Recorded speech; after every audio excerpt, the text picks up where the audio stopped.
There's always a first time. The first raindrop that plays as the gateway to the thunderstorm. Some of us will play in it, play with it. Some of us will hide from it. Some of us will beckon the lightning to strike us. The things we provoke, chasing that first feeling of rain, or escaping from it altogether. I've been traumatized nearly my entire life, running from the rain, instigating the thunder, kicking my shoes in the puddles. And sometimes I'd kick so hard I'd fall back and land on my fucking back, forced to stare at gray clouds that seemed to follow me everywhere. No umbrella, no coat, and no shelter. And sometimes, that's what I wanted. Sometimes, I'd kill myself. How I relate this to my own personal traumas goes beyond rain. Our first traumatic experience, although we don't realize in the moment, will usually begin a streamline of future patterns that will go on until we learn to break them. These patterns will grab you by the balls and force you to cradle yourself in the darkness within your own subconscious. The type of strength this takes to break these patterns is far beyond what we can fathom, what we even realize now. A hamster wheel spinning at 150 miles per hour is not something we can easily jump off of. It takes the recognition of the pattern itself, and to best analyze the most lucrative way to eventually step off of and away. This will either be your heroic tale or your villain origin story. My story started out when I was 2. Whether this becomes my heroic tale or I end up being vilified is beyond me, but I'm sure we will all eventually find out. I don't believe I'll be standing on the top of Lady Liberty with a ski mask on anytime soon, but I'd be lying if I said I didn't feel the absolute fucking rage. The rage that comes from being abused your entire life and wanting to muster up the evil inside of you like you're scavenging for science project ingredients. Napalm in the city, fire in the ocean, terror clawing its way through the hearts of babies. I was molested when I was 2, a year before my father died. I believe I know who it was, and you know who you are. And if you're ever listening to this, I hope that you feel the wrath of a God that is only interested in the consequences of evil. I don't remember being molested. I found out as casually as I would find out that the movie I wanted to see was finally out in theaters. As casually as I'd find out that whomever ate the cookies on Christmas Eve likely wasn't a fat white dude in a red coat.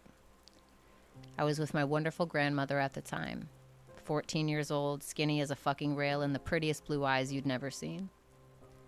I was standing back, waiting on her to stop blabbing to the store clerk about whatever church drama may have been transpiring at the Catholic four-walled box stamped on the top of a hill in Coos Bay, Oregon somewhere. I eventually overheard them talking about me, and my grandmother said it. I heard her say, little Violetta was molested. Only 2 years old. The things people do. I thought I was hearing things.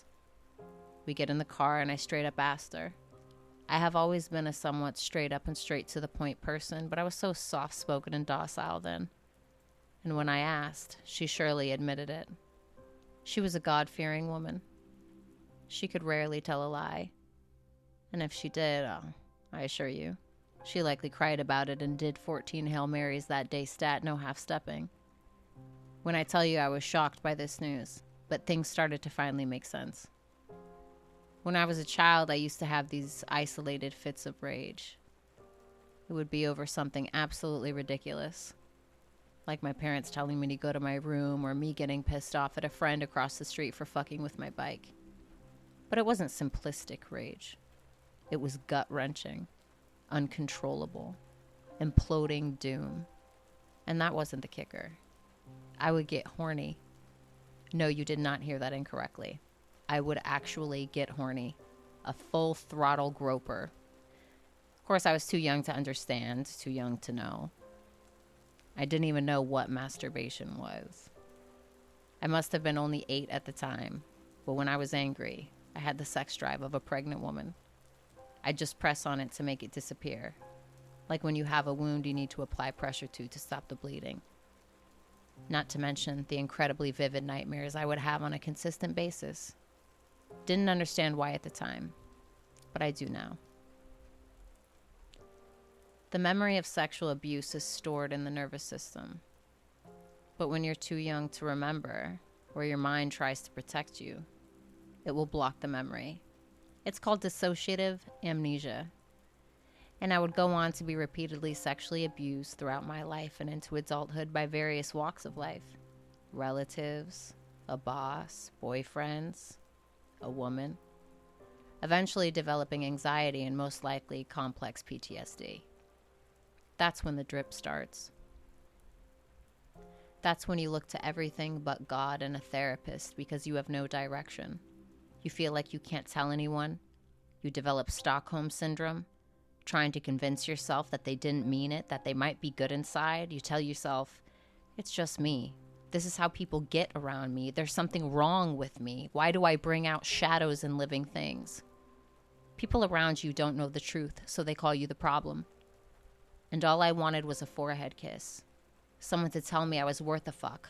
For a parent to believe I wasn't an evil mastermind. For my rapist to love me. For abuse to become love like water to wine. And there's the point. Right there. The needle in the haystack. Because this is just the beginning. The beginning was just the beginning. Seeking out these same scenarios with more people. To prove to yourself that you're worth more than what has been done to you. And the nightmares won't scare you anymore after a time. They become a fascination. Because when you're given lemons, you make lemonade, and when you're given a hand, you better fucking play it.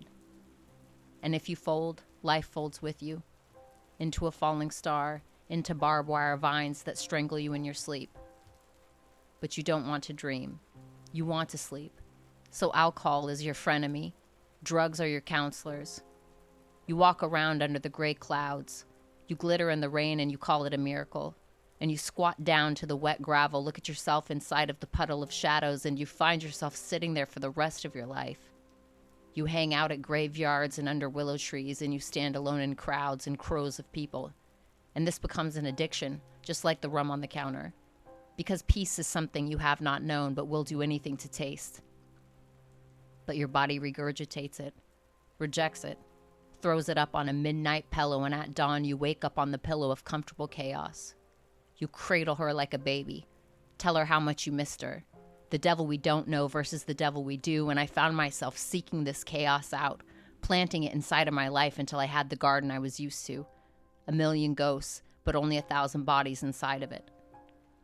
It is vicious, these cycles. You are not alone, unless you want to be. I bet you have. I'm sure you have. I'm sure you found a coping mechanism, or turned a person into a coping mechanism, or planted a parent inside of a partner, or harmed yourself in more ways than you can count, and all of it is a death wheel, isn't it? But it doesn't have to be. How you don't know just how absolutely beautiful you are. The fact you walk into a room and at least 50% of people are attracted to your warmth, your fire. Some want to throw gasoline on it. Some people want to put it out, and some people will gladly burn in your presence. But not everyone deserves your flicker. Not everyone can be the mantle that holds it all together. And you are the truth, because a heart that heavy could destroy the world, or itself. But you are good, and you'll remember it in your weakest moments after the break. But fires don't belong in the throes of hamster wheels. They belong inside the hearts of children. They are made for survival, and it is a dragon's greatest weapon. And when the gray clouds infiltrate your sky, you will find that darkness will always be attracted to your fire. And you promise yourself that you'll never let the rain wipe it out.